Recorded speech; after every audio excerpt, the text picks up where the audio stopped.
चिंतन चालू आहे।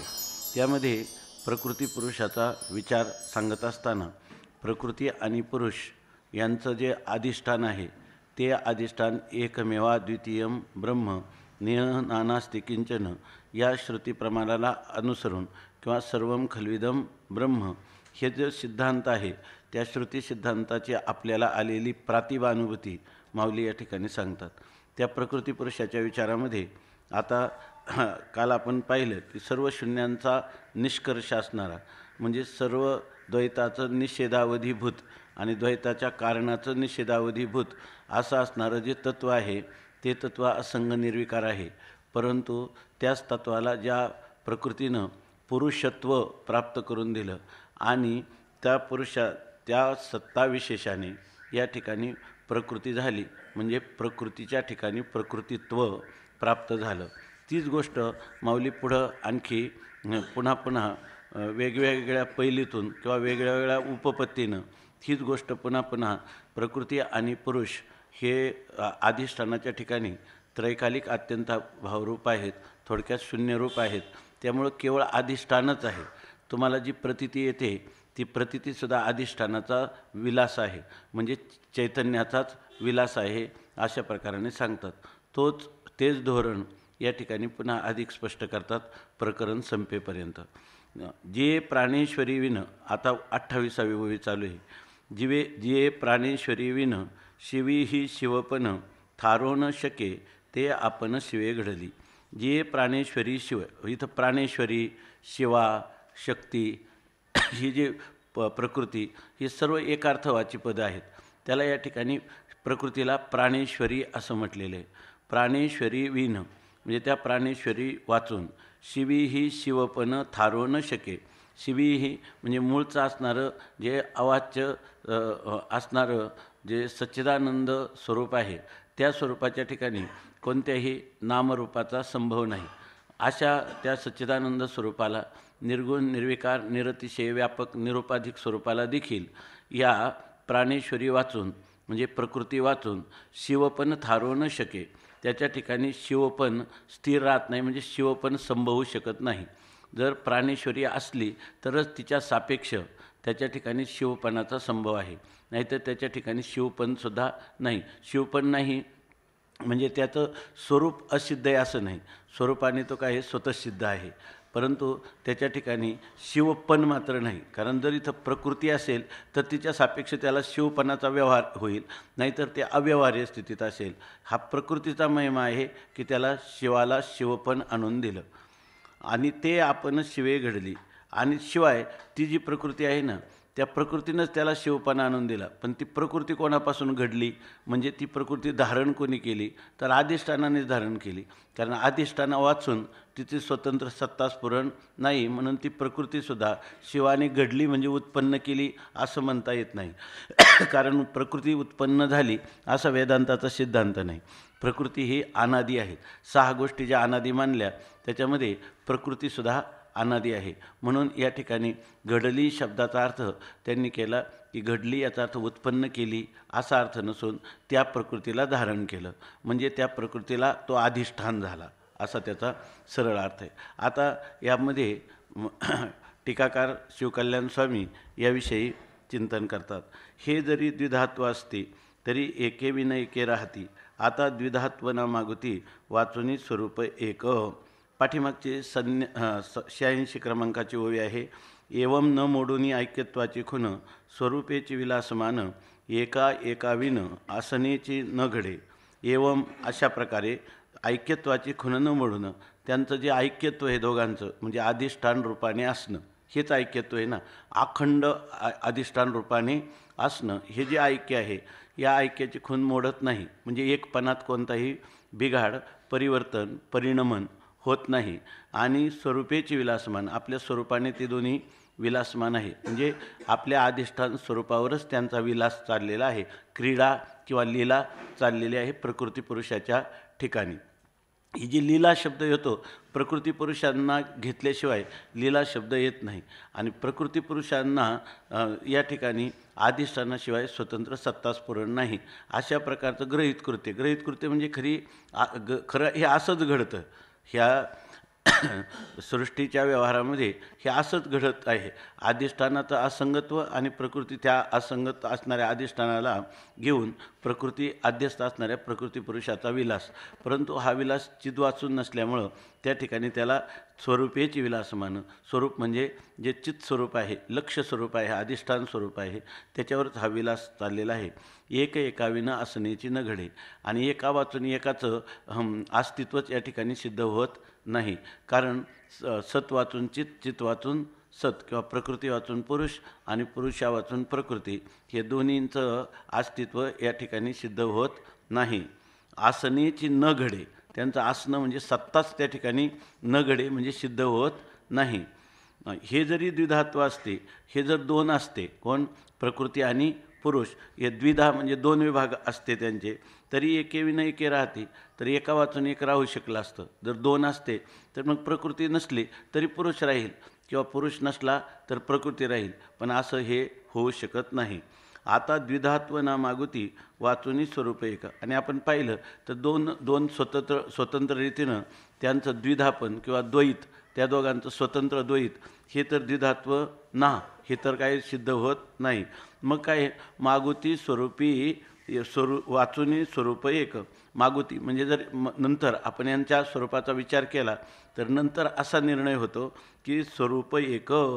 या ठिकाणी या दोघांचं स्वरूप काय आहे? एकच आहे. म्हणजे कधी विचारानंतर यांच्या स्वरूपाचा विचार केला तर वाचूनी स्वरूप एक. द्विधात्व ना मागुती, पुन्हा यांचं द्विधात्व सिद्ध होत नाही. मग याचं वाचूनी स्वरूप, याशिवाय त्यांचं खरं स्वरूप म्हणजे द्विधात्वाशिवाय ना यांचं स्वरूप काय आहे? एकच आहे. प्राणेश्वरी आणि प्राणपती जैशी प्रभा आणि गभस्ती कार्यकारणत्वे असती एकरूपत्वे. प्राणेश्वरी आणि प्राणपती, ते प्राणेश्वरी म्हणजे प्रकृती आणि प्राणपती म्हणजे पुरुष.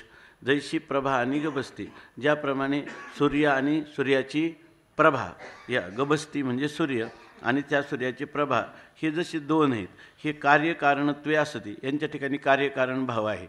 कार्यकारण भाव आहे म्हणजे काय? कार्यकारण भाव आहे सूर्य आणि त्या सूर्याची प्रभा. प्रभा ही कार्य आहे आणि सूर्य हा कारण आहे. तसंच आहे. पण प्रभा कधी सूर्याला सोडून राहत नाही आणि सूर्य कधी प्रभेला सोडून राहत नाही. त्यामुळं त्यांचं द्वित्व, द्वैत, स्वतंत्र द्वैत हेही सिद्ध होत नाही. मग ते कार्यकारणत्वे असते. कार्यकारण हे कार्यकारण आहे, हे वाचारंभण आहे का खरं कार्यकारण आहे? कारण दोन्ही एकमेकापासून वेगळे राहत नाही. कोण कार्य आणि कोण कारण. म्हणजे कार्यकारण भाव त्यांच्यामधला नियत कार्यकारण भाव सिद्ध होत नाही. उलट तो कार्यकारण भाव जो आहे तो मिथ्याच आहे असं सिद्ध होतं. पण तिथं जसं सूर्य आणि प्रभेचं कार्यकारण आहे तसंच ही प्रकृती आणि पुरुषाचं कार्यकारण आहे. कारण दोघांना विषय होतात आणि दोघांचे विषयी होतात अशी सिद्ध असल्यामुळं कार्यकारणत्वे असती. पण काय? एकरूपत्वे. त्यांचं मूळ जे सच्चिदानंद रूपत्व आहे ते तर काय आहे? अबाधितच आहे. प्रकृती, पुरुष आणि अधिष्ठान सगळे मिळून एकरूपच आहेत. त्या ठिकाणी हा कार्यकारणाचा फक्त आभास किंवा प्रतीती मात्र अशी यांची सत्ता आहे. म्हणून कार्यकारणत्वे असती एकरूपत्वे. एकरूपत्वे आहेत आणि पुन्हा कारण काय? कार्यामध्ये काहीतरी विकार झाल्याशिवाय, कारणामध्ये विकार झाल्याशिवाय कार्य उत्पन्न होत नाही आणि ते एकरूप आहेत. याचाच अर्थ कार्यकारण भाव हा मिथ्या आहे, कार्यकारणता मिथ्या असा त्याचा अर्थ. म्हणून ही प्राणेश्वरी विन शिवत्व ते किम लक्षण आणि प्राणेश्वरी तो आपण शिवाचीच घडली. म्हणून प्राणेश्वरी विन, प्राणेश्वरी वाचून म्हणजे प्रकृती वाचून शिवत्व ते किम लक्षण. त्या शिवत्वाचं काय लक्षण आहे सांगा बरं? काही लक्षण करता येणार नाही. प्राणेश्वरीला गृहीत धरल्याशिवाय शिवाच्या ठिकाणी शिवत्वाची सिद्धी करायला काही आपल्याजवळ साधन नाही. आणि प्राणेश्वरी तर आपण शिवाचीच घडली. आणि ही जी प्राणेश्वरी आहे, प्राणेश्वरी नावाचा जर पदार्थ आपण त्याचं चिंतन करायला गेलो, प्राणेश्वरीचं लक्षण करायचं म्हटलं तर ते म्हणतात शिवाचीच घडली. ती शिवाचीच घडली म्हणजे त्या प्राणेश्वरीला जी सत्ता आली ती कशामुळं आलेली? प्राणेश्वरीला शिवाचीच विशेष सत्ते काय त्यांनी ना ते जेने दादोलेनी सत्ता विशेष शक्ती झाली. ती शक्ती म्हणजे काय? परमात्म्या वाचून स्वतंत्र नसणारं, बरोबर ना. आणि त्याच्या सत्तेने सत्तेला प्राप्त झालेली अशी ती शक्ती घडली कोणावर? तर त्याने सांगितलं शिवे घडली. त्या शिवाने तिला प्रकृतित्व दिलं. जर त्याच्या ठिकाणी त्याचं सत्तात्व नसतं तर त्या प्रकृतीचं चित्त्व कुठं सिद्ध झालं असतं? झालं नसतं. जैशी सोनयाची मूर्ती तैशी शिवाची शक्ती, तेथे भेदाची उपपत्ती वचनी दिसे.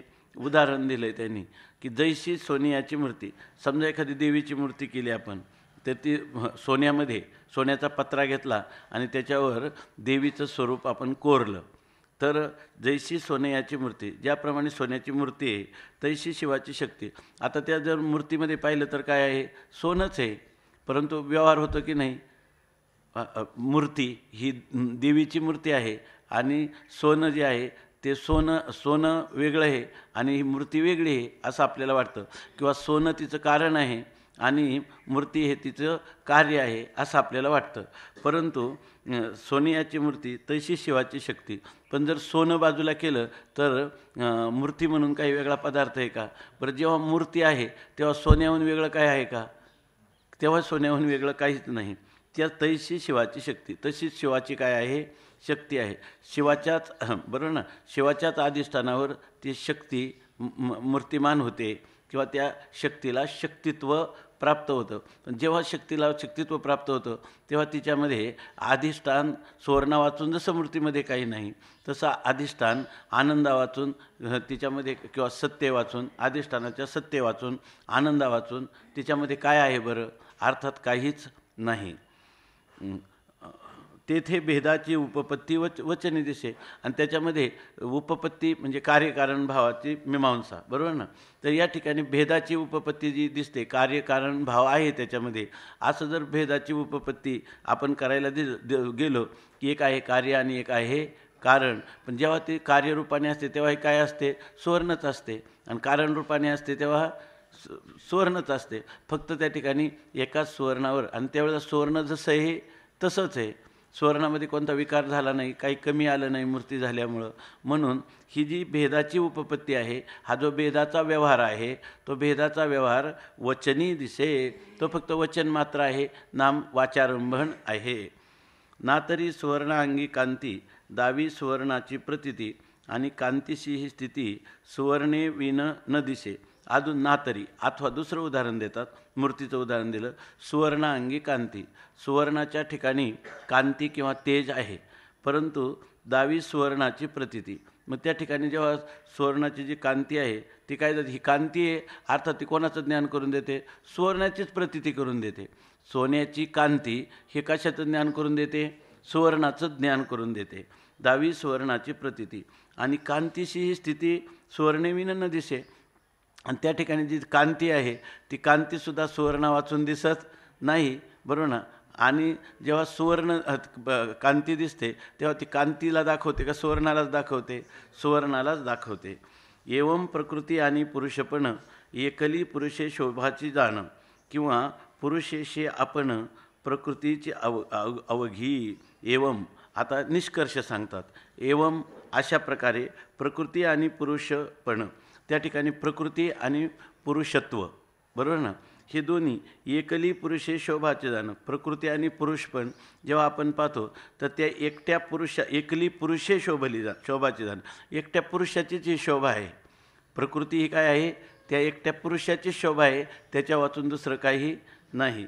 किंवा जणू काही ज्ञानोबरायांचं अभंग गाथासुद्धा त्यांच्यासमोरच आहे, किंवा नाथ महाराजांचं म्हणा, एका जनार्दनी एकपणे उभान चैतन्याची शोभा शोभ, ती तशी काय परिभाषा आहे.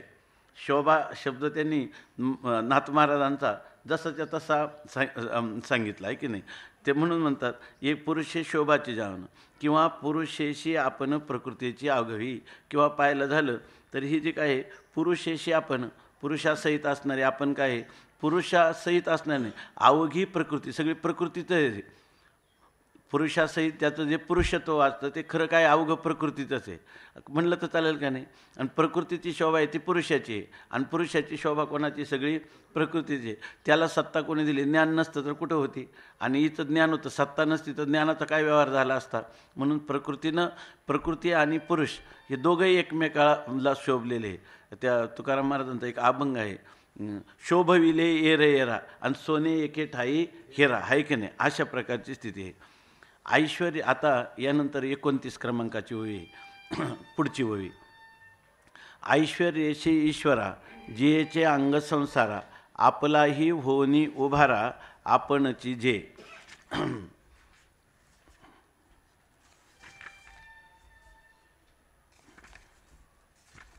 याच्यावर मायावादाप्रमाणे बरंच चिंतन केलं, पण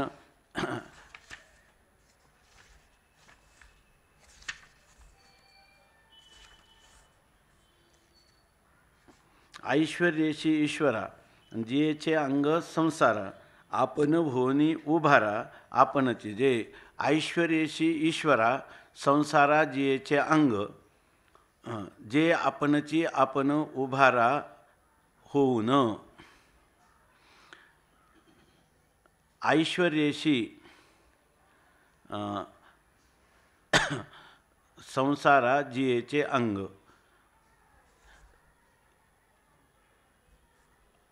ऐश्वर्येशी ईश्वरा संसारा जियेचे अंग आणि आपण होनी आपणची आपण उभारा होनी असा अन्वय. जिया जिया आपणची जे आपणची आपण उभारा होऊन असं. ऐश्वर्येशी ईश्वरा जियेचे ऐश्वर्येशी ईश्वरा संसारा जियेचे अंग. आता आपण ईश्वर म्हणतो. ईश्वर म्हणत असताना ईश्वराच्या ठिकाणी आपण गुण आहेत म्हणतो. षड्गुण ऐश्वर्य संपन्न जाण काय षड्गुण ऐश्वर्य नाही ते तर हा एकला भगवंताची जाण. षड्गुण ऐश्वर्य संपन्न पुढे आहे ना, पुढे आहे ना, मला इकडे आहे ना, पुढे आहे ना. ऐश्वर्य संपन्न हा एकटा परमात्माच आहे असं आपण म्हणतो. मग ते यश श्री वैराग्य काय औदार्य ऐका यश श्री औदार्य ज्ञान वैराग्य ऐश्वर्य हे साही गुणवर्य वस्ती जेथ म्हणून तो भगवंतो असं आपण म्हणतो. तर त्या ईश्वराला हे जे सगळं जे ईश्वरत्व दिले एवढे षड्गुण ऐश्वर्य संपन्नता दिली ही कोणी दिलेली. त्याला हा ईश्वर भाव आपण दिला. हा त्या प्रकृतीने दिले की नाही. आज काय त्या ईश्वराने जेणे हे विश्व निर्मिले महर्षी देवा ते संस्थापिले 21 स्वर्गाते धरिले सत्ता मात्रे आपुलिया तो हा विठोबा निधान ज्याचे ब्रह्मादिका ध्यान. एवढं आपण त्याचं वर्णन करतो. हे सगळं कोणी दिले त्याला. हे संसाराचं कर्तृत्व इतकंच नाही, कर्तुम अकर्तुम अन्यथा कर्तृम शक्ती संपन्नता हे सुद्धा त्याला भक्तानुग्राहकता हे सुद्धा कोणी दिलेलं आहे. सगळं प्रकृतीनं दिलेलं आहे. जेचे अंग संसारा.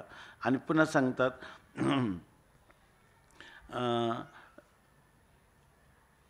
जे आपणची आपण उभारा होऊन. तिनं काय केलं आपणची म्हणजे आपल्याच आपणच आपल्या ठिकाणी उभारा म्हणजे त्याला उभारी धरली. म्हणजे आपणच आपण स्वतः उभारी धरली आणि केलं काय आपण होणे उभारा आपणच जे. आणि ती आपणच जी झाली म्हणजे त्या ईश्वराच्या ठिकाणी ईश्वरत्व बरोबर ना. आणि त्याच्या ठिकाणी असणारी सर्व सामर्थ्य हे देणारी कोण झाली सगळी. जे आपणची होणी आपणच झाली आणि आपणची होणी त्या ईश्वरा देतं. ईश्वराला काय करते समर्पित करते. म्हणजे ईश्वराच्या ठिकाणी ईश्वरत्व देणारी ही मायाच आहे किंवा ही प्रकृतीच आहे असं सांगितलं. तिने हे सगळं करताना आपणची आपण उभा राहून आपलंच कर्तृत्व आपण स्वतः उभारलं आणि देत कोणाला देते तर ती ईश्वराला समर्पण करते. म्हणजे हे सर्व जेवढं आहे ना जग ईश्वराच्या ठिकाणी जेवढं ऐश्वर्य आहे ते सगळं ऐश्वर्य ईश्वराचं काहीच नाही. सगळं ऐश्वर्य कोणाचं आहे प्रकृतीचं ऐश्वर्य आहे अशा प्रकाराने सांगितलं. आता याविषयी टीकाकार सांगतात ऐश्वर्याशी ईश्वरपण हे केवळ शक्तीचेची संसरण म्हणजे प्रकृती व्यापारली आपण ऐश्वर्याशी ईश्वरत्व. ऐश्वर्याशी ईश्वरपण ऐश्वर्यासहित ना ऐश्वर्यासहित असणारं ईश्वरत्व जे आहे ते केवळ शक्तीचेची संसरण. हा केवळ त्या शक्तीचाच असणारा संसरण म्हणजे शक्तीचाच असणारा व्यापार आहे. शक्तीशिवाय ईश्वराच्या ठिकाणी ईश्वरत्व कोणीही दिलेलं नाही. म्हणजे प्रकृती व्यापारली आपण, म्हणजे प्रकृतीचीच व्यापार किंवा चेष्टा झाली आणि त्यामुळं आणि आपली आपण म्हणजे प्रकृती आपण व्यापारली, हा सगळा व्यापार प्रकृतीनं केला. म्हणजे झालेला हा सगळा परिणाम कोणाचा झाला? केवळ प्रकृतीचा झाला. अधिष्ठान मात्र पुरुषाचं आहे. त्या पुरुषाच्या अधिष्ठानावर जशी एखादी पतिव्रता स्त्री घरातला सगळा व्यापार करते, परंतु कशावर करते? तर तिथं स्वामी महाराज सांगायचे की सगळं ऐश्वर कुंकवाचं आहे. त्याच्या कुंकवाचं ते ऐश्वर आहे. ते काही करीत नाही कुंकू, पण सगळं जे काही पातिव्रत्याचा जेवढा व्यवहार आहे तो सगळा त्या पतीच्या अधिष्ठानावर होतो. ऐश्वर्यशी ईश्वरपण हे केवळ शक्तीचेची संसरण, हे सगळ्या शक्तीचं संसार म्हणजे ह्या शक्तीचा व्यापार आहे. म्हणजे प्रकृती व्यापारली आपण आणि आपण व्यापारली, म्हणजे ही प्रकृती जी आहे तिनं सगळा व्यापार केला, स्वतंत्र केला असं सांगण्यात तात्पर्य नाही. आणि काहीतरी अधिष्ठानाला विकारी करून केला असंही नाही, किंवा अधिष्ठानाचं स्वसंवेद्यत्व अभंग ठेवून केला. म्हणून त्या ठिकाणी म्हणतात आपण व्यापारली आणि ऐश्वर्यशी ईश्वरत्व. ईश्वराच्या ठिकाणी असणाऱ्या ऐश्वर्यासहित ईश्वरत्व जे आहे तो सगळा व्यापार प्रकृतीचा आहे. वाचुनी ईश्वरी ईश्वरपण हे न घडे सद्रूपत्वे जाण, म्हणून चित्शक्तीची आपण विराजत असे. वाचुनी या वाचून म्हणजे असं जर झालं नाही तर बरोबर ना, वाचुनी ईश्वरी ईश्वरपण वाचून म्हणजे जर समजा ह्या प्रकृतीनं ऐश्वर्यासहित ईश्वरपण त्याला दिलं नसतं तर ईश्वरपण हे सद्रूपत्वे न घडे जाणं. तो ईश्वर पुष्कळ सद्रूप आहे, पण त्या सद्रूपाच्या ठिकाणी ऐश्वर्य आलं नसतं. तिथं काय राहिलं असतं? फक्त सद्रूपत्वच राहिलं असतं. खरं तर ते राहिलं नसतं, व्यवहाराला आलं नसतं. अधिष्ठान स्वरूपाने असतं तरी ते व्यवहार्य दशेला आलं नसतं. म्हणून ते न घडे सद्रूपत्वे जाणं. सद्रूपत्व या ठिकाणी जरी त्याचं असतं तरी या ठिकाणी त्याला ईश्वरत्व प्राप्त झालं नसतं. म्हणून चित्शक्तीचे आपण विराजत असे. म्हणून या ठिकाणी जी चित्शक्ती आहे म्हणजे चित्शक्ती म्हणजे प्रकृती, ती प्रकृतीच या ठिकाणी विराजमान झालेली आहे किंवा त्याला ईश्वरत्व आणण्यासाठी विद्यमान आहे किंवा सज्ज झालेली आहे.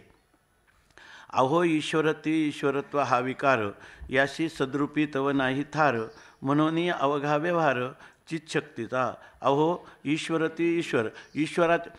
काय आहे? अफूट ब्रह्मचैतन्य आहे ईश्वर. हा ईश्वराच्या ठिकाणी आपल्या वेदांतामध्ये ईश्वर खरा काय आहे? ब्रह्मरूपच आहे. ईश्वराची उपाधी जी आहे ती शुद्ध सत्वात्मक उपाधीत ईश्वराला कधीही जीवत्वादिकांचा किंवा कर्तृत्व भोक्तृत्वांचा कोणताही भ्रम नाही किंवा बंध मोक्षाचा कुठलाही व्यवहार ईश्वर स्वरूपाच्या ठिकाणी नाही, कारण ईश्वर तत्वतः ब्रह्मच आहे. म्हणून ईश्वरती ईश्वरत्व, आणि त्याला जेव्हा तुम्ही त्या ईश्वराच्या ठिकाणी म्हणजे मूळ चैतन्याच्या ठिकाणी जेव्हा ईश्वरत्व म्हणजे ईश्वर भाव प्राप्त होतो, हा त्याच्या ठिकाणी विकारच आहे की नाही? मग ईश्वराच्या ठिकाणी ईश्वरत्व हा विकार आहे. याशी सद्रूपी तव नाही थार, पण त्याच्या ठिकाणी ईश्वरत्व हा विकार त्याच्या मूळ अधिष्ठान सत्स्वरूपाच्या ठिकाणी ह्या विकाराला कुठेही थारा नाही. म्हणून हा अवघा व्यवहार चित्शक्तीचा. म्हणून हा सगळा होणारा व्यवहार जो आहे तो व्यवहारसुद्धा काय आहे? ज्ञानशक्तीचाच आहे. म्हणून आपण काय करावं? सगळ्या व्यवहारामध्ये ज्ञानशक्तीची अनुभूती घ्यावी, आहे की नाही? आणि त्या ज्ञानशक्तीचा अधिष्ठानाला सोडून ती ज्ञानशक्ती नसल्यामुळं सतची अनुभूती घ्यावी. आणि ते सत आणि चित दोन्ही एकच आहे, बरोबर ना? ते एकरूप आहे. आणि त्यांच्यामध्ये सत आणि चित जेव्हा असतं म्हणजे सत आणि चितच्या स्वरूपाचं जेव्हा नित्यसिद्ध ऐक्य हे आपल्या अनुभूतीला येतं किंवा आपल्या ठिकाणी दृढ धारणा होते, त्याच वेळेला तत्काल आपल्याला त्याला आनंद कधीही सोडून असू शकत नाही, हाही व्यवहार त्या ठिकाणी होतो किंवा असंही आपल्याला ज्ञान होतं. म्हणजे सच्चिद आनंद अद्वय अशाच अधिष्ठान स्वरूपाची आत्मत्वाने प्रतीती होते असं म्हणायचं. म्हणून म्हणतात, म्हणून या अवघा व्यवहार चित्शक्तीचा. आता ईश्वरत्व हा विकार, म्हणून हा व्यवहार सगळा होणारा व्यवहार हा चित्शक्तीचा व्यवहार आहे. चित्शक्तीनं या ठिकाणी ईश्वराला ईश्वरभाव आणलं, नाहीतर ईश्वराच्या ठिकाणी ईश्वरभाव नाही, पण केवळ सद्रूपत्वाने ब्रह्मभाव हा मात्र त्याचा आकाट्य नित्यसिद्ध स्वयंप्रकाश अशा रूपाने आहेच आहे. आता ईश्वरी ईश्वरत्व हा विकार नाही, तो प्रकृती आश्रो केवी पाही, म्हणून हे आपणाशी पाही, आपणची शोभवी. आता जो विषय जसा येईल तसं त्याचं वर्णन करतात. पाठीमागं पुरुष रूपाने प्रकृती झाला असं म्हणतात. आता इथं असं सांगतात की ईश्वरी ईश्वरत्व हा विकार नाही. ईश्वराच्या ठिकाणी ईश्वरत्व हा कधीही विकार झालेला ऐक काय. शास्त्र सुसंस्कृत जीवाने ब्रह्मचैतन्याच्या ठिकाणी ईश्वर भावाची केलेली सापेक्ष कल्पना आहे, जीवसापेक्ष केलेली कल्पना आहे. पण ईश्वरी ईश्वरत्व हा विकार नाही. खरं ईश्वर स्वरूपाचं तुम्ही पाहायला गेलं त्या ठिकाणी ईश्वरत्व विकार आहे का? नाही. तर काय आहे, प्रकृती ही त्याच्या आधी नाही. प्रकृती त्याला कधी परतंत्र करू शकत नाही. तो काय आहे, तो तियेशी शिवलाचे नाही. त्याचा प्रकृतीला कधी स्पर्श झालेलाच नाही, अशी त्याची स्थिती आहे. मग त्या ईश्वराच्या ठिकाणी ईश्वरत्व हा विकार तरी आहे का? नाही. मग जर तो ईश्वरत्व हा विकारच त्याच्या ठिकाणी नाही, ईश्वरत्व भाव कधी येईल, प्रकृतीचा आश्रय केला तर. पण आहे ना, पण त्याच्या ठिकाणी जर कधी ईश्वरत्व भावाला, बरोबर ना, ते सद्रूप सत्सामान्य असणारं चैतन्य, तर जर कधी ईश्वर भावाला तत्वतः प्राप्तच होत नाही, तर तो प्रकृती आश्रय केवी पाही. मग तो ईश्वर त्या प्रकृतीचा आश्रय झाला असं खरं म्हणता येतं का? तत्वता म्हणताच येत नाही. आणि म्हणून ही आपणाशी पाही आपणाची शोभवी, म्हणून ही काय करते, आपलीच आपल्याला शोभा आणते. ऐक नाही. म्हणून हे झालेलं सगळं काय, आत्मा तो आत्मयाच्या ठाई, आणि देखिजे देहीचा धर्म देही, आईसे देखणे ते पाही आन आहती, अशा प्रकारची स्थिती आहे. म्हणून प्रकृतीनं काय केलं, शोभविले एरे येरा का शोभविले आपणा. हा ऐक नाही, तिनं म्हणजे आता विषय असा आला म्हणून खरं तिनं काय केलं, आपल्याला शोभवलं आहे. आज म्हणून मनुष्याला जेवढे काही लीला कौतुक वाटेल ते कोणाचं आहे, प्रकृतीचंच आहे. तिनंच केलेलं आहे. मूळ स्वरूपाला बिचाऱ्याला त्याला ईश्वरत्व पण कधी आणलेलं नाही. बरं त्याला विचारलं तर तू कोण आहे, तर तो काय सांगेल, मी अखंड सामान्य चैतन्य आहे. ऐक नाही. त्याच्या ठिकाणी प्रकृती कार्य तुमचं चाललेलं हे जे प्रकरण आहे, आणि जे प्रकरण तुम्ही फार अगदी चित्ताची एकाग्रतापूर्वक करून त्याचं सच्चित केलेले हे अर्थ आहेत, ऐक नाही, हे तो त्याला माहीतसुद्धा नाही. तो मी जसा आहे तसा आहे. जे ब्रह्म आहे ते ब्रह्म, आणि माझ्यामध्ये कोणताही भेद नाही, आणि तो नित्य अभेद आहे. मी ब्रह्मरूप आहे, अखंड ब्रह्मरूप मी आहे. ही काय आहे, ही ईश्वराची अनुभूती आहे. आणि ईश्वर तत्वता कोण आहे, ब्रह्मरूप आहे. मग आता ते सांगतात, जो ईश्वराच्या ठिकाणी ईश्वरत्व हा विकारच कधी प्राप्त झाला नाही. तुम्ही म्हणाल मग षड्गुण ऐश्वर्य संपन्न कसं, आता प्रकृतीचा विकार आहे. त्या प्रकृतीने हे सर्व षड्गुण ऐश्वर्यत्व त्याच्या ठिकाणी आरोपित केलेलं आहे. तत्वता त्याच्या ठिकाणी काही झालं नाही. असं जर पण तुम्ही म्हणाल काही नाही झालं, पण प्रकृती आश्रय तर आहे की नाही, प्रकृतीचा आश्रय आहे की नाही. आताच तुम्ही आतापर्यंत काय सांगितलं, प्रकृती त्याच्या आश्रयावर आहे, बरोबर ना, आणि त्यामुळे ती त्याला ईश्वर भावाला आणते. हा झाला अध्यारोप. ऐके नाही. पण आता तुम्हाला तत्वता जर बघायला गेलं तर याचा काय होऊन जातो, अपवाद होऊन जातो. ईश्वराला ईश्वरत्व कधी झालंच नाही, तर तो प्रकृतीचा आश्रय केव्हा झाला, ऐके नाही. म्हणजे अधिष्ठान प्रकृतीचा आश्रय आहे का, तुमच्या बुद्धीमध्ये अधिष्ठान आद्यस्थ अशा प्रकारचा भाव आहे. अधिष्ठान प्रकृती पुरुषाच्या संबंधाने एक अधिष्ठान आणि एक आद्यस्थ हा भाव तुमच्या बुद्धीमध्ये, हा भेद तुमच्या बुद्धीमध्ये आहे का मूळ तत्वाच्या ठिकाणी आहे. मूळ तत्वाच्या ठिकाणी हा भेद नाही. म्हणून प्रकृती आश्रय केवी पाही, प्रकृतीचा आश्रय तो झालाच केव्हा होईल का, प्रकृतीचा आश्रय तो सिद्ध होईल का. प्रकृतीचा आधार तो आहे असं कधीही सिद्ध होणार नाही. मग काय हे आपणाशी पाहिजे आपणची शोभवी, तिनं आपल्याला आपण आपल्याला शोभवलं. म्हणजे तिनंच ते सगळं व्यापार केलेला आहे, त्यांनी काही केलं नाही. अगोदर काय म्हणतो आपण की इथे एक दोन अर्थ घेतले. आश्रय शब्दाचा अर्थ एक आधार पण आहे आणि एक अधिष्ठान पण आहे. पण इथं आश्रय शब्दाचा अर्थ काय घेतला, अधिष्ठान. त्या अधिष्ठान सर्वांनी काय आहे, असंग निर्विकार अशाच प्रकारचं आहे. आणि संगती कशी लावायची, कोणी केली, हे सर्व प्रकृतीनं केलं असं सांगितलं. साहित्याच्या भाषेत, रूपकाच्या भाषेत आपल्याला वर्णन करतात, परंतु त्या वर्णनातून हा ग्रंथ काही आपल्याला साहित्याचा ग्रंथ नाही, किंवा या ग्रंथामध्ये रूपकादी अलंकारांनी साहित्याला सजवायचं आहे, किंवा काही रसमय वर्णन करून रसभरीत असं वर्णन करायचं आहे असा इथला विषय नाही. इथला विषय आहे तत्त्वज्ञानाचा, बरोबर ना.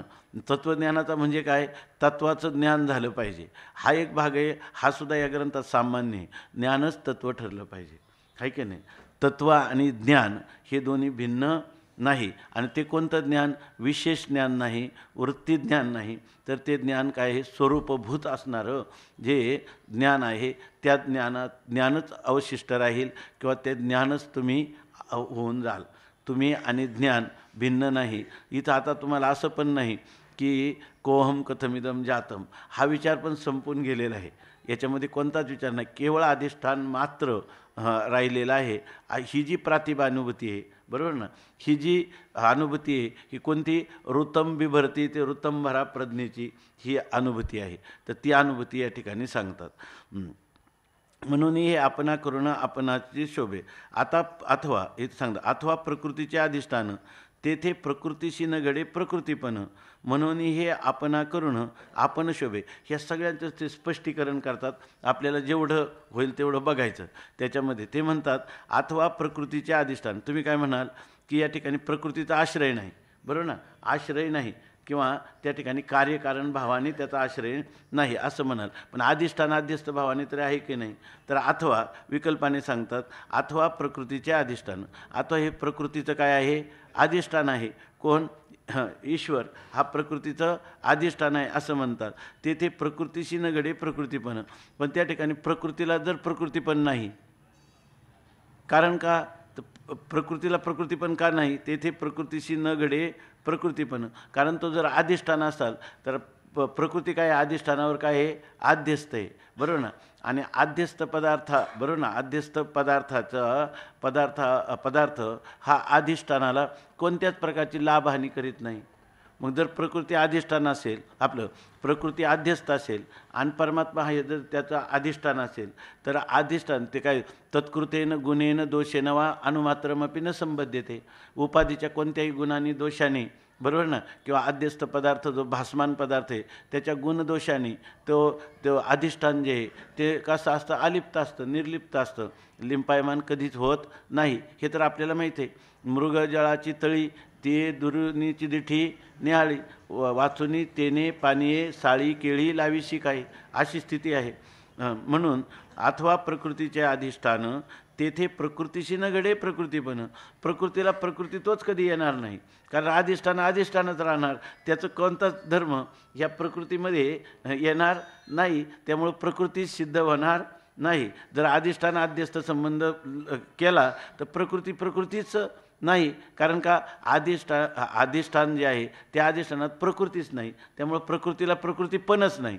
प्रकृतीच्या ठिकाणी प्रकृतीत्व नाहीच आहे, कारण अधिष्ठानाचा संबंधच काढला. म्हणून ते काय म्हणतात, ही सगळी शोभली कोण, आपणा, हे म्हणून हे आपणा करून आपण शोभे. तिनं जर प्रकृतीचं अधिष्ठान, प्रकृतीनं पुरुषाचं अधिष्ठानत्व घेतलं नाही, अधिष्ठान अध्यस्त भाव संबंध एवढा जर त्याच्या ठिकाणी नाही, तर मग आता प्रकृतीनं हे जे ईश्वरत्व वगैरे दिलं हे स्वतंत्ररीतीनं सगळं प्रकृतीच्या ठिकाणी शोभली.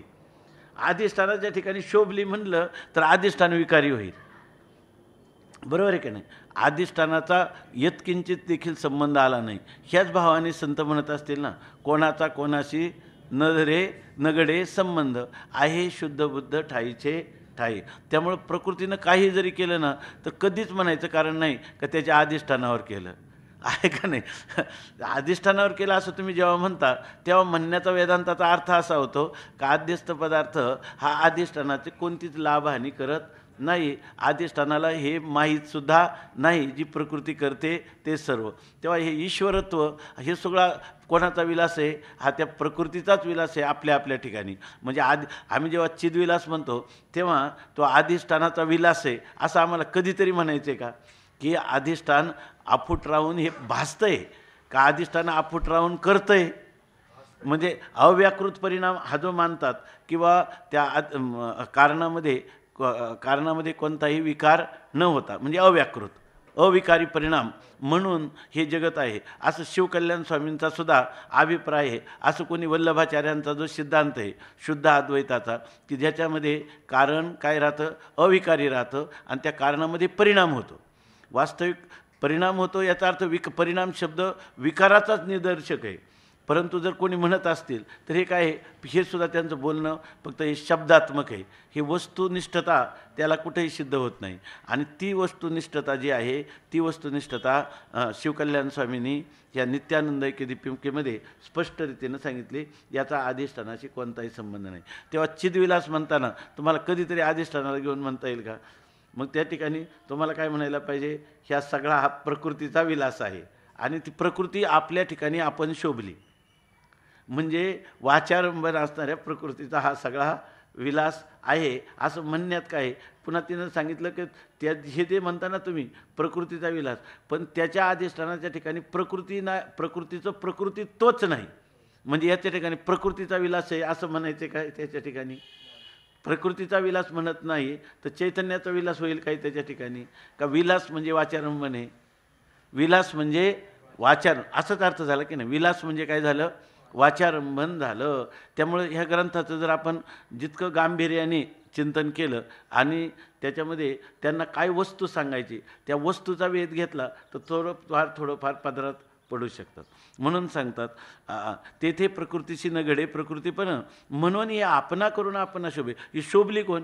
प्रकृती आपल्यामध्ये शोभली आहे की नाही. हे काय हा विलासाच्याच ठिकाणी शोभला म्हणजे अधिष्ठानापर्यंत पोचलाच नाही आहे की नाही. आम्हाला काय ठेवायचं आहे, अधिष्ठानाचं असंगत्व, बरोबर ना, निर्विकारत्व, एकत्व आणि सच्चिदानंदत्व म्हणजे असज्जड दुःखाचं निराकरण हे आमच्या डोळ्यापुढे आहे की नाही. अशा आणि ह्याच्यामध्ये हे जर घडलं तर तुम्हाला निश्चित कळतं की ही पुरुषार्थाची दिशा आहे आणि परमपुरुषार्थाची दिशा आहे. आणि याच्या व्यतिरिक्त जर विचार केला तर पुरुषार्थापासून भ्रष्ट होण्याचं चिंतन चालू आहे.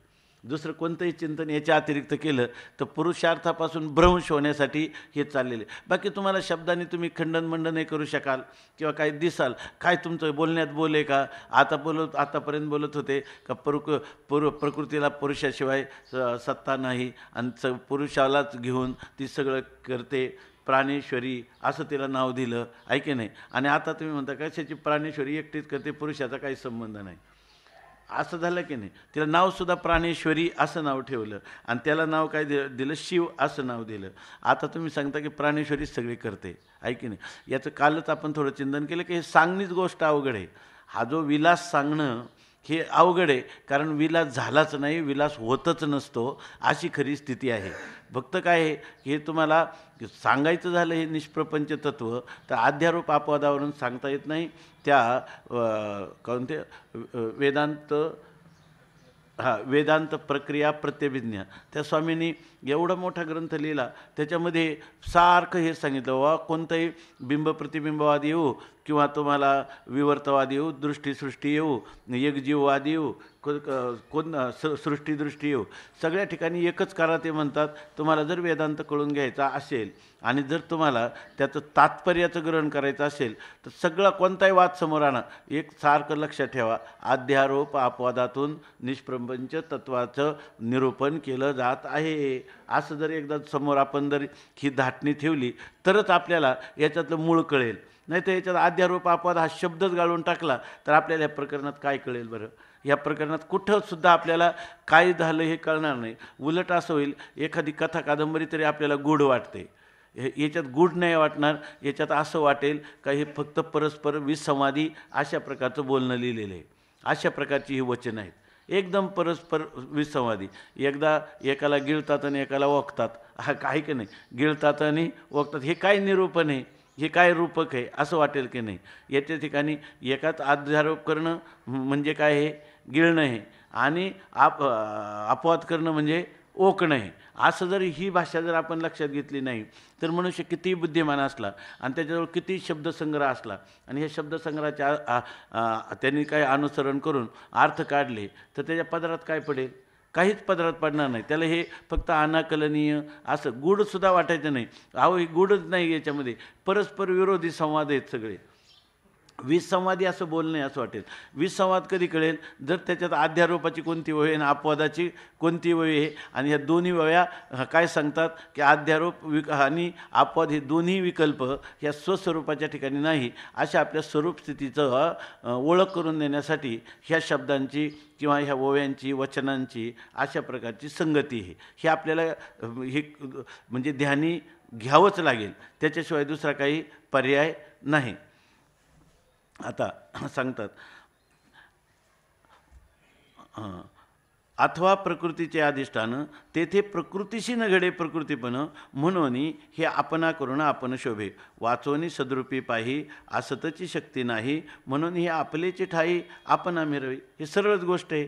वाचोनी हे जर सोडून दिलं तर केवळ सद्रूपामध्ये पहा तर शक्ती असतची नाही, शक्ती स्वरूपामध्ये नाहीच आहे. आपल्या मूळ स्वरूपामध्ये ही जी शक्ती म्हणजे शक्तीचं वाच्य असणारं जे प्रकृतित्व शक्तित्व ते त्या ठिकाणी नाहीच आहे. तुम्ही म्हणाल चिद्रूपाने नाही, जेव्हा ते चिद्रूपाने म्हणजे स्वरूप महिमेमध्ये असते तेव्हा हा व्यवहारच नाही, तिथं शिवशक्ती हा दोघांचाही व्यवहार नाही. तेव्हा ह्या सद्रूपी शक्ती असतेची नाही, शक्ती नाहीच आहे नाही का, शक्ती असूच शकत नाही. मग म्हणून ही आपलीची ठाई आपण मिळव. मग त्याच्या ठिकाणी राहत नाही तर कुठं राहते? ती आपल्याच ठिकाणी आपण मिळवते, आपल्याच ठिकाणी आपण मिळवते. म्हणजे ती स्वरूपात राहत नाही आणि स्वरूपाला शून्य, आपलं स्वरूपाला सोडून तिचं स्वरूप काय आहे? शून्य रूप आहे. मग ते शून्य शून्यात काय होतं आहे? मिळवतं आहे की नाही? बरोबर ना? हे शून्य शून्याच्या ठिकाणी मिळवतं आहे. हे सांगण्यामध्ये शून्याचं काही मिरवणं सांगायचं आहे का ते असिद्ध आहे, असिद्ध आहे की नाही? तिची काय होते? असिद्धी होते. मग ती मिरवते जगरूपाने विकासच करते असं तुम्ही म्हणत असाल तर कोण आहे? प्रकृतीनंच प्रकृती या ठिकाणी केलेला हा जगरूपी विलास आहे.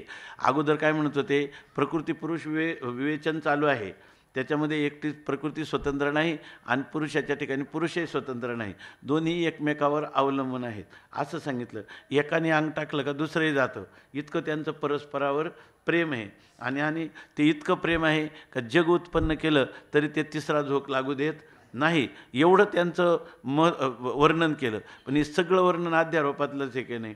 अधिष्ठानात त्यांनी काय आहे? अस्पर्शित अचुंबित अशा प्रकारचं अधिष्ठान आहे. आता हळूहळू आपली बुद्धी जितकी सूक्ष्म वस्तूला ग्रहण करायला लागेल ती सूक्ष्मतासुद्धा आणून देण्यासाठी ज्ञानोबा प्रयत्नशील आहेत की ह्याच्या ठिकाणी. कारण इथं त्यांची प्रतिज्ञा आहे मुक्त मुमुक्षु बद्ध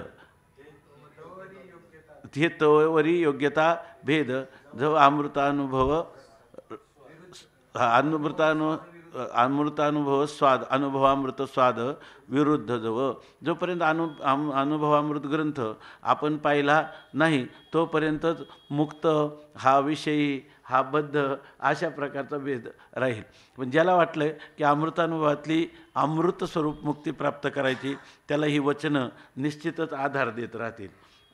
त्याची बुद्धी मांद्य असलं, त्याच्या ठिकाणी कुतर्क असला, विपर्य असला, दुराग्रह असला, परंतु ज्ञानोबरायांच्या शब्दाचा वेध घेत हा जो जगत प्रसिद्ध ग्रंथ आहे अध्यात्मविश्वातला, तर ह्याच्यामध्ये मी काहीतरी सश्रद्ध अंतकरण असावं मात्र नाही का. तर आणि मग आपले दोष ज्ञात आहेत, आपल्या ठिकाणी कुतर्क आहे, परंतु ह्या सगळ्या दोषांची विल्हेवाट माऊलीच आता लावतील. मी आहे तसा माऊलीच्या अंकावर आता लढीवाळपणाने ह्या गोष्टी समजावून घेईल असं जर म्हटलं तर माऊलीने सांगितलं की अनुभवामृताचा आस्वाद जोपर्यंत विरुद्ध आहे तोपर्यंत हे मुक्त मुमुक्षुबद्ध. जर अमृतानुभवाचा आस्वाद तुम्ही घ्यायला लागले तर कोणी न निरोध न चोत्पत्ती न बद्धो न च साधका न मुमुक्षुर न वै मुक्ता इत्येषा परमार्थता. जी गौडपादाचार्यांची अनुभूती आहे तीच अनुभूती ज्ञानोबराय आपल्या ठिकाणी त्याच अनुभूतीवर आपल्याला आरूढ करतील अशी योजना आहे. म्हणून त्यांची सूक्ष्मता पण देतील. बुद्धिमांद्य असलं तर त्या ठिकाणी कुतर्क असतील तर त्याचंसुद्धा इतक्या उपपत्ती आहे का कुतर्काचंसुद्धा निवारण होऊन जाईल. ज्या इतकं तुम्हाला टळटळीत दाखतील का संध्याच्या सुटल्या गाठी. तुम्हाला त्या ठिकाणी विपरीत भावना होत असेल तर तुम्ही किती विपरीत भावनेचा प्रयत्न करा, फक्त एकाग्र ओळीत ऐकायला बसता, तुम्हाला निर्विकल्प समाधीसुद्धा निर्विकल्प समाधीसुद्धा पुढे फिकी वाटेल, आहे की नाही. अशा प्रकारे शब्दाचं हे देण्यात रचना माऊलींनी करून ठेवलेली आहे. म्हणून म्हणतात की वाचोनी सद्रूपी पाही असतची शक्ती नाही, म्हणून हे आपलेची ठाई आपणा मिरवी. आपल्याच ठिकाणी आपल्याला मिरवीत आहे. तत्वताईशी कोण पुसे हे व्यवहारेची विलसत असे, वास्तव्य आणूही नसे ईश्वरे विन. म्हणतात तत्वताईशी कोण पुसे. तत्वता ह्या मायेला जर तत्वता पाहायला लागलं तर ह्या मायेला विचारील कोण, मायेला विचारील कोण. हे व्यवहारेची विलसत असे, ही फक्त काय आहे व्यवहार, यो यो व्यवहार असा अध्यास मुलगा, ऐका नाही. आणि त्या व्यवहारामध्येच ही काय माया काय आहे, व्यवहारावरून विलसत असे म्हणजे व्यवहारावरून हिची सिद्धी होते. ही माया नावाची वस्तू नाही, प्रकृती नावाची वस्तू नाही, ही कार्यानुमेय आहे, ऐक नाही. म्हणून ही व्यवहारामध्ये दिसते, म्हणून व्यवहारामुळे हिला सत्ता आली. खरं तिला अधिष्ठानाची सत्ता नाही, व्यवहाराने कार्यानुमेय सत्ता दिलेली आहे, ऐक. व्यवहारेची विलसत असे, वास्तव्य आणूही नसे. आता इथं कसं आहे, वास्तव्य आणूही नसे ईश्वरे विन. आणि तुम्ही तर सांगता की विठ्ठल जळी स्थळी भरला. विठ्ठलावर जगत आद्यस्त आहे आणि आद्यस्त जगतात विठ्ठलाचा काय आहे, अणुरेणूमध्ये वास आहे. अणुरणिया थोकडा तुका आकाशा एवढा, गिळूनी सांडिले कलेवर भवभ्रमाचा आकार, सांडिली त्रिपुटी दीप उजळला घटी, असं तुम्हीच म्हणता. पण तिथं सांगतात तत्वताईशी कोण पुशे हे व्यवहारेची विलसत असे, वास्तव्य आणूही नसे ईश्वरे विन. वास्तविक जर पाहिला तर तो काय नाही, आणूसुद्धा ईश्वरा वाचून नाही. म्हणजे कसं माणसाला सांगतात याच्या ठिकाणी कोणताही आणू जर पाहिला तर ईश्वरा वाचून आणू आहे का, नाही. आता तर तुम्ही म्हणणार आत्तापर्यंत एवढ्या 28 वया झाल्या, 28 मध्ये प्रकृती आणि पुरुषांचं सायुज्य वर्णन केलेलं आहे आणि त्यांचं दोघांचं सारखं कोण कोणापेक्षा कमी अधिक होत नाही, ऐक नाही. एकावन्न एकाचं चालत नाही. आता म्हणजे असं वर्णन केलं प्रकृती पुरुषाचं का जणू काही ते काय अभंग आहे ना, माया तेची ब्रह्मन ब्रह्मतेची माया आणि अंग आणि छाया जयापरी तोडिता न तुटे सारिता निराळी लोटांग न तळी हरपती, असं वर्णन केलं. आणि आता काय सांगता, आता सांगता वास्तव्य आणूही नसे ईश्वरे विन, ईश्वरा वाचून आणूही नाही असं तुम्ही सांगता. आता तुम्ही सांगा बरं, ते ईश्वराच्या ठिकाणी आणूही नाही ईश्वरा वाचून, ईश्वराला ईश्वरत्व कोणी दिले, तिनं दिलं की नाही, प्रकृतीनंच ईश्वराला ईश्वरत्व बहाल केलं असंही तुम्ही सांगितलं का. ते जे प्राणेश्वरी विन शिवही शिवीही शिवपण, असं तुम्हीच सांगितलं का नाही. आणि मग आता काय सांगता तुम्ही, ईश्वरात अणूसुद्धा ईश्वरा वाचून नाही. म्हणजे अणुमध्ये ईश्वर भरला आहे म्हणजे पुरुष भरला आहे, तर त्याच्याबरोबर प्रकृती पण आहे की नाही, कारण प्रकृतीनं दिलेलंच ईश्वर पण आहे. आता तुम्ही सांगता अणू हे ईश्वर, आणि इकडं काय आता सांगितलं सगळंच्या सगळं हे कोणाचं आहे, ह्या प्रकृतीचाच विलास आहे आणि तो व्यवहारावरून चाललेला हा विलास आहे. म्हणजे विलास सांगण्यात तात्पर्य आहे का, ह्यामध्ये जेव्हा विलास म्हणतो तेव्हा आपल्यासमोर जग डोळ्यापुढे येतं का, प्रकृती पुरुष डोळ्यापुढे येतात का, त्या प्रकृती पुरुषांचा विलास येतो का, अधिष्ठानाचा विलास येतो का, विलास नावाचा पदार्थ वाचारंभण ठरतो, वाचारंभण ठरतो, बरोबर आहे की नाही. मग वाचारंभण ठरलेला विलास गेल्यानंतर त्याचं अधिष्ठान राहतं का, ते अधिष्ठान पण शून्य येतं का, अधिष्ठानात द्वैत भासतं का, अधिष्ठानातही द्वैत नाही आणि अधिष्ठानही शून्यरूप नाही, असं काय आहे अनिद्रुक अताद्रुक काही बाही, असं त्याचं जे स्वरूप आहे, ऐके नाही. आणि ते काही बाही हे परोक्ष रूपाने राहतं का, ते सगळं चिंतनामध्ये आपणच ठरतो, अशी ही ज्ञानोबारायांची काय आहे युक्ती आहे. आणि ही अशी युक्ती म्हणूनच लक्षात येत नाही कोणाच्या लवकर. ज्ञानोबाराय आपल्याला स्वरूपाकडे कशी घेऊन चालले, तो का म्हणे नेनो युक्तीची ते खोली आणि म्हणून ठेविली पायी डोई. अमृतानुभवात टळटळीत झाल्यानंतर जेव्हा आपल्याला बंधाकालेपी बंध भावा असं ज्ञान होतं, तेव्हा तिथं गुरु शिष्याचा ते का परंपरा, गुरु शिष्य परंपरा तरी राहते का, काहीच नाही राहत. पण हे झाल्यावर ज्ञानोबारायांचं नमन चुकल काय, हां, कारण हे एवढं ऐश्वर्य कोणी दिलं आहे, ज्ञानोबारायांनी दिलं आहे की नाही. यावं जीवत्रयो वंद्या, सगळं शास्त्राचं मनोगत जसं तसं कसं राहील अशाच प्रकारचं टळटळीत सांगितलं. पण टळटळीनं त्या ठिकाणी द्वैताचं त्यांनी लिहिलंय काय, पंचदशिकार लिहितात, द्वैतावज्ञा सुस्थिराचेत. बरोबर, द्वैताची अवज्ञा झाली पाहिजे. आम्हाला काही त्याचं मानायचं कारण नाही. द्वैती लोक अद्वैताची किती अवज्ञा करतात, मग आम्ही केली म्हणून कुठं बिघडलं. पण त्यांच्या अद्वैताची अवज्ञा करून त्यांना पुरुषार्थाची हानी आहे. आम्ही जर द्वैताची अवज्ञा केली तर पुढं काय आहे, द्वैतावज्ञा सुस्थिराचेत अद्वैते धी स्थिरा भवेत. अद्वैतामध्ये बुद्धी काय होते, स्थिर होते. ज्ञानोबराय हे सुद्धा म्हणत नाही. द्वैताची अवज्ञा करायची नाही. द्वैताने बिघडवलं कुठं तुमचं, होऊ द्या की द्वैत किती, जितका जितका द्वैताचा विस्तार होईल तेवढं तेवढं काय होईल, अद्वैताचं स्थिरीकरण हे अधिक होईल. काय काय भेद तो दोन अभेदाशी, ही युक्ती आहे का नाही ज्ञानोबरायांची, आहे की नाही. पंचदशीकारांना सुद्धा आवडेल का नाही ज्ञानोबरायांच्या जवळ बसणं, आहे का नाही.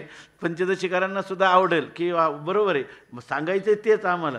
पण तुमची भूमिका जी आहे ती तर आम्हाला काय करावं लागतं, अवज्ञेची भूमिका घेतो. म्हणजे आम्ही त्या ठिकाणी द्वैताची अवज्ञा करतो, आहे की नाही. आणि ज्ञानोबराय तुम्ही द्वैताचं काय करता, अवज्ञा करीत नाही, द्वैताची उपयोगिता कशी सिद्ध करता, आहे की नाही. द्वैतातूनच तुम्ही बरं ह्या बोधाने अद्वैतात जास्त स्थिर होईल का, त्या ठिकाणी द्वैताचे थोडे संस्कार राहतील.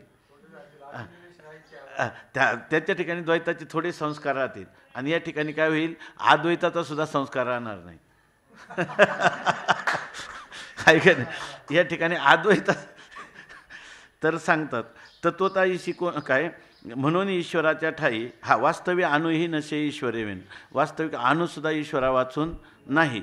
आता तुम्ही म्हणाल मग अणु ईश्वराच्या ठिकाणी नाही, पण ईश्वराला ईश्वरत्व कोणी दिलं, प्रकृतीनं दिलं ना. आता वाटतं की नाही, परत पूर्वापर विरोध नावाचा दोष येईल. ते म्हणतात तुम्ही एवढीच ओवी पाहता म्हणून तुम्हाला सगळं मागचं प्रकरणाचं आत्ता झालं ते पाहा ना. त्याच्यामध्ये आम्ही काय सांगितलं, ईश्वराच्या ठाई ऐश्वर्याशी प्रकृती नाही, ते आपणाशीच पाहिजे शोभे आपण. आता तुम्हाला सांगितलं ना, ईश्वराच्या ठिकाणी म्हणजे शास्त्र प्रतिपादित असणारं जे ईश्वराचं स्वरूप आहे, बरोबर ना, ते बरं का. असे ते कोणता तो ग्रंथ, ते दृष्टांत सांगून दिले आपल्या याच्यात, हां, ज्ञानवैराग्य प्रकाश म्हणून भोलेबाबांचा आहे ना. भोलेबाबांनी ज्ञानवैराग्य प्रकाश लिहिला आणि त्याच्यामध्ये जवळ 100-200 गोष्टी सांगितल्या. आणि गोष्टी सांगताना प्रत्येकामध्ये वेदांताचं काय तत्व, विवेकाची जागृती होईल, वैराग्याची जागृती होईल. आणि शेवटचं प्रकरण आहे, त्या प्रकरणामध्ये त्यांनी एक जीवात काय आहे, ईश्वर उपासना किंवा भक्ती सिद्धांत जो आहे, तर भक्ती सिद्धांत हा वेदांताच्या विरोधी आहे का, असं त्यांनी पाहिलं.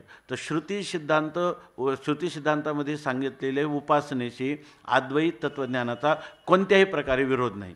तर त्यांनी सांगितलं किमान एक जीववादामध्ये तर तुम्ही म्हणता ना, यथा स्वप्न प्रपंच यममयी माया विजृंभिता, बरोबर आहे ना. याच्यामध्ये तरी ईश्वराने काय केले, शास्त्र सुसंस्कृत जीवाने बरोबर ना, आपल्या ब्रह्मचैतन्याच्या ठिकाणी बरोबर ना ईश्वराची कल्पना केलेली आहे, किंवा आपणच आपल्या ठिकाणी ईश्वराची शास्त्र सुसंस्कृत जीवाने केलेली कल्पना आहे. असं जर म्हटलं तर त्याच्यामध्ये एक मोठा आक्षेप येतो. मग भक्ती सिद्धांत गेला तर त्यांनी एक जीववादामध्ये पण भक्ती सिद्धांताला जसंच्या तसं स्थान आहे. जितके लोक द्वैती लोक प्रेमपूर्वक भक्ती करू शकतात, तेवढीच ज्ञानोत्तर प्रेमलक्षणात्मक भक्ती एक जीव बिंब प्रतिबिंबवादामध्ये बिंबन प्रतिबिंब दोन्ही खरे म्हटले. बिंबत्व आणि प्रतिबिंबत्व हे त्या ठिकाणी आलेली धर्म मिथ्या आहेत असं सांगितलं ना. हे सांगत असताना देखील माणसाला वाटतंच ना, बिंबत्व प्रतिबिंबत्व बरोबर ना, हे धर्म खोटे असतील पण बिंबन प्रतिबिंब एकच आहे ना, असं वाटतं ना. मग आपल्याला त्या ठिकाणी भगवत भक्ती जी आहे तर तिच्या ठिकाणी प्रेमलक्षणात्मक एवढं स्वरूप जाणार नाही. वैधी भक्ती होऊ शकेल पण अनुरागात्मिका भक्ती होऊ शकणार नाही, असं त्यांनी सांगितलं. इथं असं आहे की या ठिकाणी त्यांनी असं निरूपण केलं का एक जीव आदामपर्यंत सुद्धा जशीच्या तशी भक्ती घडू शकते, असं त्या भोलेबाबांनी सांगितलं. हे झालं. पण ही कोणती वाद सांगितली माहिती आहे का, त्या ठिकाणी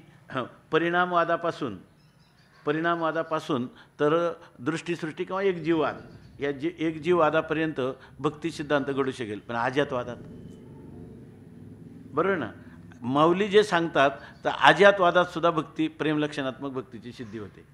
आणि उलट इतकं निरुपमेय आणि विशुद्ध स्वरूपातलं प्रेम आज्यातवादाशिवाय खरं कुठंच होऊ शकत नाही. कारण जितकं आत्मप्रेम आहे तितकंच त्या परमात्म्यावर प्रेम आहे. कारण आत्मा आणि परमात्मा ह्या दोन्हींचं अखंड संचलेलं ऐक्य असल्यामुळं परमात्म्याच्या प्रेमामध्ये कोणताही प्रतिबंध रहित असून निष्प्रतिबंध प्रेमलक्षणात्मक भक्तीचा व्यवहार खरा तिथंच घडू शकतो. आपलं चिंतन याच्यासाठी झाले. ज्ञानेश्वर ज्ञानवैराग्य प्रकाशमध्ये एक जीववादापर्यंत संगती सांगितली, एक जीववाद किंवा दृष्टीसृष्टीवादापर्यंत आहे. पण आजातवाद हा काय वाद नाही. आजातवाद ही अनुभूती आहे. आजातवाद वाद नाही, इतर वादाच्या सापेक्ष त्याला आजातवाद असं म्हटलेलं आहे. ते काय वाद नाही, ती काय आहे अनुभूती आहे. परंतु त्या स्वरूपानुभूती देखील स्वरूपच स्वरूपाचे शिवभूत्वा शिवम यजेत हे होऊ शकतं. हे ज्ञानोबारायांनी सांगितलं. अर्थात ज्ञानोबारायांनी त्याविषयीचं शेवटचं काय सांगितलं, तैसे क्रियेचे नामकिरणच आहे, पर्याय अद्वैती भक्तीचे आहे. ही अद्वैत म्हणजे आजातवादातला अद्वैत. आणि तिथं काय आहे भक्ती, कारण क्रिया सहन होत नाही. तैसे क्रियेचे नामकिरणच आहे, पर्याय अद्वैती भक्तीचे आहे. ह्या अनुभवाची जोगे आणि हे बोला ऐसे, ही अनुभवण्याची गोष्ट आहे, बोलण्याची नाही. या ग्रंथामध्ये पण ते वारंवार सांगतात. आता सांगतात वाचोनी सद्रूपी पाही असं ते काय म्हणून ईश्वराच्या ठाई ऐश्वर्याची प्रकृती नाही, ते आपणाशीचे पायी शोभे आपण. मग आता तुम्ही म्हटले की एकही अणु ईश्वरा वाचून नाही आणि ईश्वराच्या ठिकाणी ईश्वरत्व प्रकृती वाचून नाही असं तुम्ही म्हणाल. पण ईश्वराच्या ठाई ऐश्वर्याची प्रकृती नाही, त्या ईश्वराच्या ठिकाणी ऐश्वर्यासहित प्रकृतीच नाही. जो ईश्वर अणुमध्ये भरलेला आहे म्हणतात, तर त्या ईश्वराच्या ठिकाणी तत्वता आत्ता चिंतन केलं ना आपण की या ईश्वराच्या ठिकाणी ईश्वरभाव आहे का, प्रकृतीभाव आहे का, जगतभाव आहे का, का ते ब्रह्मरूपच आहे का, त्याच्या ठिकाणी फक्त केवळ ब्रह्मरूपताच आहे. मग हे जे ऐश्वर आहे हे ईश्वराचं आहे का. अणुमध्ये कोणाची व्याप्ती आहे, ईश्वराची तुम्ही म्हणता. ईश्वराची म्हणजे अणुमध्ये असणारी व्याप्ती कोणाची आहे, अधिष्ठान चैतन्याची व्याप्ती आहे असं म्हणायचं आहे. ईश्वराच्या ठिकाणी अधिष्ठानच आहे. ईश्वर आमचा काय आहे, तत्वतः अधिष्ठान रूपच आहे, बरोबर ना. आणि याच्यामध्ये व्याप्ती आहे म्हणत असताना आम्ही काय म्हणतो, तो अधिष्ठान पण झाला आणि त्याच्यामध्ये अनुष्यूत पण आहे, बरोबर ना. तो विवर्तोपादान कारणत्व पण त्याच्या ठिकाणी आहे आणि अधिष्ठान रूपत्व अभंग अच्छेद्य अभेद्य जोका त्यो अशा स्वरूपाचं आहे. म्हणून सांगतात ईश्वराच्या ठाई ऐश्वर्याची प्रकृती नाही. ईश्वराच्या ठिकाणी ही ऐश्वर्य म्हणून बरेच लोक म्हणतात ना, वेदांती बनणं म्हणजे काय, वेदांती बनणं म्हणजे या बोटाचा थुका त्या बोटावर, ऐके नाही, ज्याला दाखवता येतं तो वेदांती होतं. हे जरी झालं बोलणं, तर हे बोलणं नाही, ही काय आहे वस्तुस्थिती अशी आहे की ह्याच्या ठिकाणी प्रकृती या ठिकाणी विलसते. त्यामुळं आम्हाला हे सहज सांगता येतं. त्याच्या अधिष्ठानावर झालं हे सांगता येतं, त्या अधिष्ठानाच्या अध्यस्थ पदार्थाचा संबंध नसतो हे सांगता येतं. आणि तुम्ही मानलेल्या अध्यस्थामध्ये आत बाहेर अधिष्ठानच असतं हे सांगता येतं. आणि त्यामुळं जेव्हा तुमच्या भ्रमाचा निराश होईल तेव्हा अधिष्ठान मात्रच हे सगळं. हा कारण कोणाचा विलास आहे, आमच्या अधिष्ठानाकडून पाहिलं तर हा अधिष्ठानाचाच विलास आहे असं आम्ही बोलतो. आणि तो विलास आम्हाला वाचारंभन मात्र पण सांगता येतो, आहे की नाही. एवढ्या सगळ्या गोष्टी डोळ्यापुढं ठेवून सांगतात. म्हणून ईश्वराच्या ठाई ऐश्वर्याची प्रकृती नाही, ते आपणाशीच पायी शोभवे आपण. मग त्या जगदरूपाने काय केलेलं आहे, या प्रकृतीनंच आपलंच आपल्याला शोभवलेलं आहे. अधिष्ठानाचा काही संबंध नाही. अधिष्ठानाचा संबंध नाही, ईश्वर भावाचा देखील संबंध नाही, ऐक असं सांगितलेलं आहे. हां वा असंच. आणि कसं केला, युक्तियुक्त केला की नाही का, याच्यामध्ये काय कोणाला शंका राहील का. याच्यामध्ये प्रकृतीच्या दृष्टीनं तुम्ही केला आरोप प्रकृतीचा आणि त्याला ईश्वर भावाला आणलं, पण तुम्ही केलेली प्रकृती ती ईश्वराच्या ठिकाणी नाही. कारण ईश्वर काय आहे, तत्वतः ब्रह्मरूप आहे, अधिष्ठान रूप आहे. अधिष्ठान हे आद्यस्थ पदार्थाच्या गुणदोषांनी पूर्णपणे अस्पर्शित अचुंबित आहे. मग हा झालेला व्यवहार अधिष्ठानाच्या ठिकाणी घडला का ईश्वर भावाच्या ठिकाणी घडला का प्रकृतीच्याच ठिकाणी घडला, प्रकृतीच्याच ठिकाणी घडला, आहे की नाही. आता एक अजून विचाराची गोष्ट आहे, आपण दुपारी करू. तर त्याच्यामध्ये असं तुम्हाला वाटेल की हा तर सांख्यांचा सरळ सांख्यांचा स्वतंत्र प्रकृतीवादच सांगायला लागले, आहे की नाही. असं आम्ही मग आत्तापर्यंत गेलं तर सगळंच मुसळकेरात. आम्ही अगोदर सांगितलं आहे ना की त्याचा प्रकृती सापेक्ष आलेलं पुरुषत्व हे मिथ्या आहे. परंतु त्या दोन्ही मिथ्यांचं जे अधिष्ठान आहे ना, बरोबर ना, ते जे अधिष्ठान आहे ते अधिष्ठान सत्य आहे ना. म्हणून आम्ही दोन प्रयोग केले, आद्यस्थ आहे आणि त्याच्यामध्ये अनुश्रुत पण आहे. पण अनुश्रुत आहे पण असंग पण आहे. असंगत्व असल्यामुळं जरी त्याच्यामध्ये अनुष्यूत असेल तर ज्याच्यामध्ये अनुष्यूत आहे त्या पदार्थांची सिद्धी होणार नाही. आणि जे अनुष्यूत आहे, बरोबर ना, जे अनुष्यूत आहे ते अबाधित राहणार, त्याचा कधी बाध होणार नाही. असंच गृहीत कृत्य सांगितलं. तुम्हीच म्हणता असता ना, गृहीत कृत्य हा तुमची परिभाषा आहे. त्याच्यामध्ये कारण काय आहे, गणितात जर व्यवहारातल्या गणितात जर गृहीत कृत्य धरल्याशिवाय गणित सुटत नाही, तर बरोबर आहे की नाही. व्यवहार जो मिथ्या आहे त्याच्यामध्ये, तर सत्य वस्तूची तुम्हाला अनुभूती देत असताना जी अनुभूतीच आहे तीच गृहीत कृत्य धरून सांगावंच लागेल ना, दुसरं काय सांगता येईल. पुंडलिक वरदा हरिविठ्ठल श्री ज्ञानदेव तुकाराम ज्ञानेश्वर महाराज.